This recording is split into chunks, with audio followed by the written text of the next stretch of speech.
ಎಲ್ಲರಿಗೂ ನಮಸ್ಕಾರ. ನಾನು doctor Maithili, Sarji super speciality ಹಾಸ್ಪಿಟಲಲ್ಲಿ ಕನ್ಸಲ್ಟೆಂಟ್ ಫಿಸಿಷಿಯನ್ ಆಗಿ ಕೆಲಸ ಮಾಡ್ತಾಯಿದ್ದೀನಿ. ಸೊ ಹೆಣ್ಣು ಮಕ್ಕಳು ಅಂದ್ಕೂಡಲೇ ಬರೀ ಮನೆಗೆ ಸೀಮಿತರಾಗಿರಬಾರ್ದು. ನಾವು ಹೊರಗಡೆನೂ ನಾವು ಬಂದು ಎಲ್ಲ ಫೀಲ್ಡಲ್ಲೂ ನಾವು ಎಲ್ಲ ಸಾಧನೆ ಮಾಡ್ಬೋದು ಅಂತ ತೋರಿಸ್ಬೇಕು. ಸೊ ಹೆಣ್ಮಕ್ಳು ಅಂದ್ಕೂಡಲೇ ಎಲ್ಲರಿಗೂ ಒಂದು ಮನೆ ಕೆಲಸ ಮಾಡಿಕೊಂಡು ಮೂಲೆಯಲ್ಲಿ ಬಿದ್ದಿರ್ತಾರೆ ಅನ್ನೋದು ಮುಂಚೆ ಇತ್ತು ಆ ಕಾನ್ಸೆಪ್ಟ್, ಇವಾಗಿಲ್ಲ. ಸೊ ನನ್ನ ಇದರಲ್ಲೇ ನಾವು ಕೆಲಸದಲ್ಲಿ ಮನೆಯೂ ನಿಭಾಯಿಸ್ಕೊಂಡು ಹಾಸ್ಪಿಟಲಲ್ಲೂ ಕೆಲಸ ಮಾಡಿಕೊಂಡು ನಾವು ಸಾಧನೆಯನ್ನು ಮಾಡ್ಬೋದು ಅನ್ನೋದನ್ನ ಎಲ್ಲರೂ ತಿಳಿಬೇಕಾಗತ್ತೆ. ಸೊ ಹೆಣ್ಮಕ್ಳು ಅಂದ್ಕೂಡಲೇ ನಾವು ನಾವು ಎಲ್ಲ ಇದರಲ್ಲೂ ಫೀಲ್ಡಲ್ಲೂ ಮುಂದುವರೆದಿದ್ದೀವಿ ಈಗ. ಸೊ ಕಷ್ಟಗಳು ಬಂದೇ ಬರುತ್ತೆ. ಬರೀ ಮನೆ ಅಂತಲೂ ನೋಡೋಕ್ಕಾಗಲ್ಲ, ಬರೀ ಕೆಲಸ ಅಂತಲೂ ನೋಡೋಕ್ಕಾಗಲ್ಲ. ಒಂದು ಕಡೆ ಹೆಚ್ಚು ಪ್ರಾಮುಖ್ಯತೆ ಕೊಟ್ಟರೆ ಇನ್ನೊಂದು ಕಡೆ ತೊಂದರೆ ಆಗುವ ಸಾಧ್ಯತೆ ಇರುತ್ತೆ.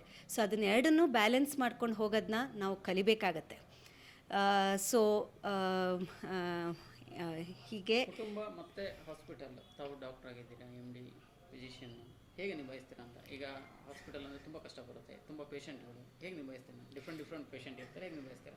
ಅದೇ ಹೇಳಿದ್ದು, ಕುಟುಂಬ ಅಂತ ಬಂದಾಗ ಮನೇಲಿ ಮಗು ಇರ್ತಾನೆ, ಅತ್ತೆ ಮಾವ ಇರ್ತಾರೆ, ಅವ್ರನ್ನೆಲ್ಲ ನಿಭಾಯಿಸ್ಕೊಂಡು ಹೋಗಬೇಕಾಗತ್ತೆ. ಹಾಸ್ಪಿಟಲ್ ಬಂದಾಗ್ಲೂ ನಮಗೆ ಪೇಷಂಟು ಭಾಳ ಮುಖ್ಯ ಆಗುತ್ತೆ. ಸೊ ಮನೆಗೆ ಹೋದಾಗ ನಮಗೆ ಹಾಸ್ಪಿಟಲಿಂದ ಕಾಲ್ ಬರ್ತಾನೆ ಇರುತ್ತೆ. ಡಾಕ್ಟ್ರು ವೃತ್ತಿ ಅಂದರೆ ಎಲ್ಲರಿಗೂ ಗೊತ್ತಿರೋಂಗೆ 24/7 ನಾವು ಕೆಲಸದಲ್ಲೇ ಇರ್ತೀವಿ. ಸೊ ಮನೆಗೆ ಹೋದಾಗ ನಾವು ಆದಷ್ಟು ನಮ್ಮ ಮಗಂಗೂ ಟೈಮ್ ಕೊಡೋಕ್ಕೆ ಟ್ರೈ ಮಾಡ್ತೀವಿ. ಬಟ್ ಅದೇ ರೀತಿಲಿ ಹಾಸ್ಪಿಟಲ್ದು ನಾವು ಕೆಲಸ ಬಿಡಲಿಕ್ಕಾಗಲ್ಲ. ಸೊ ಎರಡೂ ಬ್ಯಾಲೆನ್ಸ್ ಮಾಡ್ಕೊಂಡು ಹೋಗಬೇಕಾಗತ್ತೆ. ಸೊ ಅದಕ್ಕೆ ನಾವು ಸ್ವಲ್ಪ ಟೈಮ್ನ ಮನೆಯವ್ರಿಗಂತೂ ನಾವು ಕೊಟ್ಟರೆ ಅಷ್ಟೇ ಕೆಲಸ ಎಷ್ಟು ಪ್ರಾಮುಖ್ಯ ಇರುತ್ತೋ ಮನೆಗೂ ಅಷ್ಟೇ ನಾವು ಪ್ರಾಮುಖ್ಯತೆ ಕೊಡಲೇಬೇಕಾಗತ್ತೆ. ಸೊ ಎರಡನ್ನೂ ನಿಭಾಯಿಸ್ಕೊಂಡು ಹೋಗೋದು ಕಲಿಬೇಕು. ಎಷ್ಟೋ ಜನ ನಾವು ಇವಾಗ ಪೇಷಂಟ್ಸ್ ನೋಡ್ತೀವಿ, ಬಂದು ನಮಗೆ ಬ್ಯಾಲೆನ್ಸ್ ಮಾಡೋಕ್ಕೆ ಆಗ್ತಾಯಿಲ್ಲ, ಎಲ್ಲ ಒತ್ತಡ ಇಟ್ಕೊಂಡೇ ಬರ್ತಾರೆ. ಯಾಕಂದರೆ ಕೆಲಸದಲ್ಲೂ ನಾವೆಲ್ಲರೂ ಹೈ ಇದ್ರಲ್ಲಿ ಹೋಗಬೇಕು ಅನ್ನೋದೇ ಇರುತ್ತೆ. ಸೊ ಅದನ್ನು ನಾವು ತುಂಬ ಇಟ್ಕೊಂಡು ನಾವು ಮನೇನ ಬಿಟ್ಬಿಟ್ರೆ ಮನೇಲಿ ಪ್ರಾಬ್ಲಮ್ ಶುರು ಆಗುತ್ತೆ. ಸೊ ಅದನ್ನು ಒಂಚೂರು ಬ್ಯಾಲೆನ್ಸ್ ಮಾಡ್ಕೊಂಡು ಹೋಗೋದನ್ನ ನಾವು ಕಲಿತ್ರೆ ಜೀವನ ತುಂಬ ಚೆನ್ನಾಗಿ ಮುಂದೆ ಹೋಗುತ್ತೆ. ಎಷ್ಟೋ ಜನ ಹೆಣ್ಮಕ್ಳು ಸಿಂಗಲ್ ಪೇರೆಂಟು ಅಥವಾ ಸಿಂಗಲ್ ಆಗಿರ್ತಾರೆ, ಅಂಥವ್ರಿಗೆ ಏನು ಮೆಸೇಜ್ ಕೊಡ್ತೀರಾ? ಅಥವಾ ಹೇಗೆ ಲೈಫನ್ನು ಲೀಡ್ ಮಾಡ್ಬೋದು ಅನ್ನೋದನ್ನು ಮೆಸೇಜ್ ಕೊಡ್ತೀರಾ ಅಂತ? ನಾವು ಎಲ್ಲನೂ ನಮ್ಮ ಮೈಂಡ್ ಸೆಟ್ಟಲ್ಲಿರೋದು. ಸೊ ನಾವು ಮೈಂಡಲ್ಲಿ ನಾವು ಮಾಡ್ತೀವಿ ಅಂತ ಇದ್ದರೆ ಏನಾದರೂ ನಾವು ಮಾಡೋಕ್ಕೆ ಪಾಸಿಬಲ್. ಸೊ ನಾವು ಸೆಲ್ಫ್ ರಿಲಯಂಟ್ ಅಂದರೆ ನಮ್ಮ ಕಾಲ ಮೇಲೆ ನಾವು ನಿಲ್ಲೋದು ಕಲಿತ್ರೆ ಯಾರಿಗೂ ನಾವು ತಲೆ ಬಾಗುವ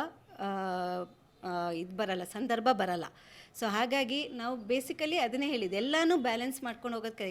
ಈ ದುಡ್ಡು ಇಂದ ಹಿಡಿದು ನಾವು ಕೆಲಸದಿಂದ ಹಿಡಿದು ಮನೇನ ಹೆಂಗೆ ಮ್ಯಾನೇಜ್ ಮಾಡೋದು ಎಲ್ಲನೂ ನಾವು ಮಾಡೋದನ್ನ ಕಲಿತ್ರೆ ಎಲ್ಲ ಚಂದ ರೀತಿಲಿ ಮುಂದೆ ಹೋಗುತ್ತೆ. ಸೊ ಒಬ್ಬಂಟಿ ಇದ್ದೀವಿ, ಏನೂ ಮಾಡೋಕ್ಕಾಗಲ್ಲ ಅನ್ನೋದು ಬೇರೆಯವರಲ್ಲಿ ಮನಸ್ಸಿದ್ರೆ ನಾವು ಅದನ್ನು ಫಾಲ್ಸ್ ಅಂತ ಪ್ರೂವ್ ಮಾಡಿ ತೋರಿಸ್ಬೇಕಾಗತ್ತೆ. ನಾಳೆ ವರಮಹಾಲಕ್ಷ್ಮಿ ಪೂಜೆ ಇದೆ. ಎಷ್ಟೋ ಜನ ಹೆಣ್ಮಕ್ಳು ಅದು ತುಂಬ ಸಡಗರ ಸಂಭ್ರಮದಿಂದ ಆಚರಿಸ್ತಾರೆ. ಎಷ್ಟೋ ಹೆಣ್ಮಕ್ಳು ತುಂಬ ಕಷ್ಟ ಇರ್ತಾರೆ, ಆಚರಣೆ ಮಾಡೋಕ್ಕಾಗಲ್ಲ. ಅಂಥವ್ರಿಗೆ ಏನು ಹೇಳ್ತೀರಾ? ವರಮಹಾಲಕ್ಷ್ಮಿ ಅಂದ ಕೂಡಲೇ ನಾವು ದುಡ್ಡೆಲ್ಲ ಇಟ್ಟು ಜೋರಾಗಿ ನಾವು ಪೂಜೆ ಮಾಡಿದರೆ ಅಷ್ಟೇ ನಮಗೆ ದೇವರು ವರ ಕೊಡ್ತಾನೆ ಅನ್ನೋದು ಅದು ತಪ್ಪು ಕಲ್ಪನೆ.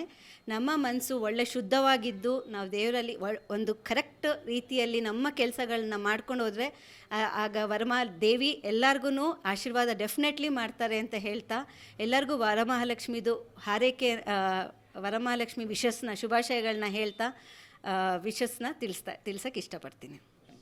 Thank you.